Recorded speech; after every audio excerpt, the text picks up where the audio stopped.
Hello বন্ধুরা, সোদপুর পানশিরা থেকে এনাকে পিক আপ করলাম। পিক আপ করে নিয়ে যাচ্ছি বেলগড়ি আদর্শ পল্লীতে। রাস্তা ছিল 7 কিলোমিটারের। ইনি আমাকে দিচ্ছিল 216 টাকা ফেয়ার। ভিডিও কি ফেসবুকে এমনি ছেড়ে দেন? না এডিটিং করেছে।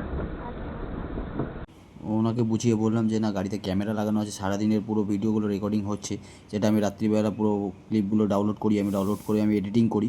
ভিডিওর পেছনে আমাকে অনেকটা টাইম দিতে হয়, অনেকটা খাটতে হয়। আমি হার্ডওয়ার্ক করছি একটাই কারণ, যেহেতু তোমরা আমাকে যেভাবে সাপোর্ট করছো বন্ধুরা, তোমরা সাপোর্ট করছো বলে আমি মোটিভেট হচ্ছি, আরও বেটার ভিডিও আমি কন্টেন্টগুলো আপলোড করতে পারছি।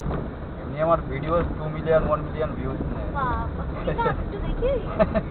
দেখতে হবে। তো বন্ধুরা, আমি তো এখন ওনার ড্রপ লোকেশানে চলে এসেছি। ওনাকে নামাবো, উনি অনলাইন পেমেন্টটা করে দিক, আর ওনাকে আমি তারপর ফেসবুক পেজটা দেখাচ্ছি, তারপর ওনার রিয়াকশানটা দেখো তোমরা। বাপরে বাপ! কি নাম? নাম হচ্ছে শুভম দাস।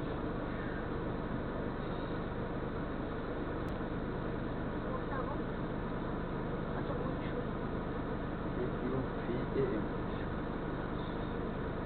তো প্রথমে বন্ধুরা ফেসবুকে উনি সার্চ করলো, আমার নামটা হয়তো পাইনি, তো এই কারণে আমি আমার প্রোফাইলটা খুলে দেখিয়ে দিলাম, তারপর সার্চ করলো।